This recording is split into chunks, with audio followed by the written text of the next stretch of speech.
Confira com exclusividade os melhores momentos da pregação que está chocando as igrejas brasileiras com o pregador João Batista. Graça e paz, povo de Deus. Quero nesta noite pregar sobre o tema identidade cristã. Precisamos viver essa palavra. Em 2 Coríntios 5,17 diz: pelo que se alguém está em Cristo, nova criatura é. As coisas velhas já passaram, eis que tudo se fez novo. Então aquele que se converte tem que ter uma nova identidade. Tem que haver mudança de vida, transformação dentro e fora. Jesus deixou bem claro para Nicodemos: tem de nascer de novo da água e do Espírito. João 3:5. Nascer da água é referente ao batismo nas águas, morrer para o mundo e ressurgir com uma nova identidade. Nascer do Espírito é referente ao trabalhar do Espírito Santo, pois a água limpa por fora, mas o Espírito Santo limpa por dentro. Ó geração de sepulcros caiados, bonitos por fora, mas podres por dentro, deixem o Espírito Santo limpar vocês. Ai de vós, escribas e fariseus hipócritas, porque limpais o exterior do copo e do prato, mas o interior está cheio de rapina e intemperança. Mateus 23:25. Não adianta mudar de religião e não mudar de vida. Não adianta pregar o que não vivemos. Isso se chama incoerência cristã. Sabem por que está tão difícil ganhar nossos amigos e parentes para Cristo, mesmo mostrando versículos? Evangelismo incoerente, teoria versus prática. O mundo não acredita no que ouve, acredita no que vê. O maior evangelismo não é citando a Bíblia, é sendo a Bíblia. O que Paulo chamou de cartas vivas em 2 Coríntios 3:2. O vizinho escuta você chamando palavrão o dia todo, marido xingando a esposa, maltratando os filhos. Aí o crente compra fiado e não paga, pega emprestado e não devolve, dá a palavra e não cumpre, mente. Aí vai pregar pro vizinho, ele fica meio sem jeito e diz: hoje não. Aí depois comenta: se for para ser crente como fulano, eu não quero.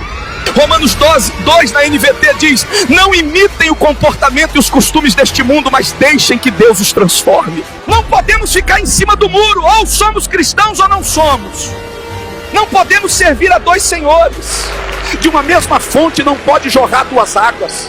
Certa vez Elias disse ao povo: até quando vocês vão ficar entre dois pensamentos? Aí fica na bipolaridade, um dia quente, um dia frio, um dia agrada a Deus e outro dia agrada ao diabo. Para com isso. É tempo de se posicionar, de abrir mão, selecionar, de renunciar, de tomar a cruz e lutar como soldado de Cristo. Sabe por que na Antioquia os discípulos de Jesus foram chamados pela primeira vez de cristãos?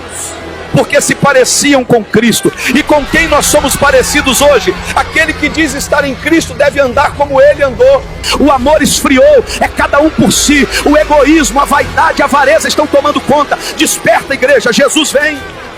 Não conseguimos mais identificar um cristão facilmente, está tudo muito parecido, temos que ser diferentes no falar, no agir, no vestir, porque somos luz e não trevas. E vou dizer mais: mulherada, cuidado com a sensualidade, está virando Sodoma e Gomorra. É cada decote, roupa curta e colada que dá para ver até a alma. Mulher, teu corpo não é vitrine para você estar expondo não, guarda para teu marido no secreto. Para de ficar tentando os homens por onde passa. Ah, mas roupa não define caráter, a roupa não, mas a atitude sim. Para de fingir que você não quer chamar atenção, principalmente você que é casada. Assim como se conhece a árvore pelo fruto, nossas atitudes e comportamentos passam informações sobre quem somos de verdade. Para ser bonita não precisa ser vulgar. A vulgaridade é associada à mercadoria barata. O que se encontra fácil não tem valor, valorize-se. Efésios 5:3, Colossenses 3:5 condenam a sensualidade. E Gálatas 5 na NVT diz que quem pratica a sensualidade não herdará o reino de Deus. As solteiras também, cuidado na exposição excessiva. Conquiste seu futuro marido pelo seu caráter e não pela sua aparência externa. Você abre a rede social e tem até foto de irmã de biquíni e fio dental na praia, fotos com poses sensuais, misericórdia. Vai tirar uma foto, tem que ficar de lado empinando o bumbum e fazendo biquinho sensual. Não precisa disso. Cuidado com as academias, o açougue da carnalidade, começando pelas roupas que você veste para malhar. Aqui vale para homens e mulheres: roupas decentes e vigia teus olhos. Muitos adultérios começam em um simples olhar. O chamativo atrai o olhar, que gera admiração, vem o elogio, vem a repetição, cria-se o vínculo e dá luz ao pecado. Cuidado também, varões, da calça laica apertadinha. Tá virando modinha. Tudo que eu falei serve para os homens também. Entenda, a Bíblia fala sobre temperança. É uma questão de equilíbrio. Não precisa exagerar nem para mais nem para menos. Pode andar bem vestido, perfumado, elegante, mas com decência e pudor. A noiva de Cristo deve andar em santidade. Glória a Deus, aleluia, santo é o Senhor. Oh glória, recebe adoração, Senhor. Está chegando a hora do casamento, já se ouve, aí vem o noivo. Busquem a santidade, igreja. Olha o que diz em 1 Timóteo 2,9: que as mulheres se vistam com decência, modéstia e discrição, se vistam de boas obras, como convém a mulheres que professam servir ao Senhor. A regra da vida cristã é: não pequem e não levem os outros a pecarem, e se pecarem, se arrependam e procurem não pecar mais. Até quando vocês vão viver de fofoca, falando mal um do outro? Vão se converter, bando de bode. Jesus vai pegar vocês pela orelha. Raça de fofoqueiros e línguas de serpente, deixem a vida dos irmãos em paz e cuidem da vida de vocês. Cuidado, você que vive nas calçadas falando da vida dos outros, vai tirar o argueiro do teu olho primeiro. Fala, Deus. Recado para os grupinhos da fofoca que ficam de casa em casa falando mal dos outros: vão se converter que ainda dá tempo. Irmãos, não faleis mal uns dos outros, nem julguem seus irmãos, porque você não é juiz. O juiz é Deus. Assim diz a palavra de Deus em Mateus 5,22: qualquer que xingar seu irmão estará sujeito à condenação do fogo do inferno. E eu vou dizer uma coisa: vai doer, mas vai sarar. Estamos vivendo a geração dos artistas gospel, está faltando adoradores. Estou vendo pregadores se tornarem animadores de plateia e cantores se tornando artistas de palco, cobrando fortunas para se apresentarem nas igrejas. A casa de Deus não é empresa, nem o reino de Deus é negócio. Deus vai tratar com os cambistas do reino, que querem encher o bolso de dinheiro e não o céu de almas. E por falar em dinheiro, alguns pastores que me escutam, está na hora de pregar a verdade sobre dízimos e ofertas, viu?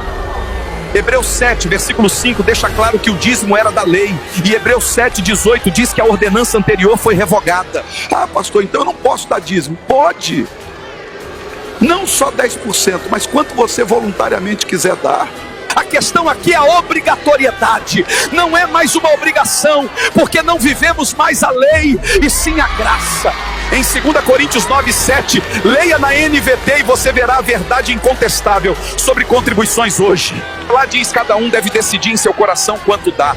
Não contribuam com relutância ou por obrigação, pois Deus ama quem dá com alegria. Irmãos, porque a igreja primitiva passou mais de 200 anos sem falar em dízimo, pregando a contribuição voluntária? Isso ninguém fala, sabe por quê? Porque a verdade que não é lucrativa, ela tende a ser mudada pelos avarentos e homens de pouca fé.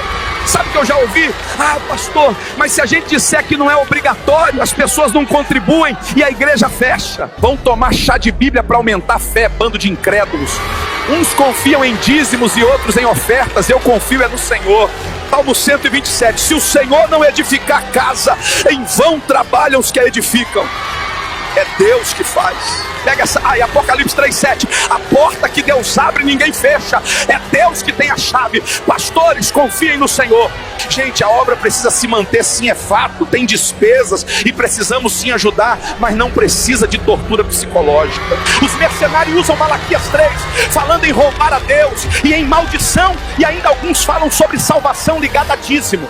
Mas Abraão e Jacó deram dízimo antes da lei, sim, ambos deram voluntariamente, não por obrigação. Você decide como, quando e quanto. E aprenda uma coisa: contribuição não é barganha, eu dou para Deus me dar, não. É gratidão, eu dou porque Ele já me deu. Então, na nova identidade, temos que fazer conforme a palavra nos ensina. Chega de evangelho da conveniência, pregar apenas o que é favorável. Mas o dono da casa está voltando para tratar com os servos. Marcos 13:34, é hora de colocar a casa em ordem.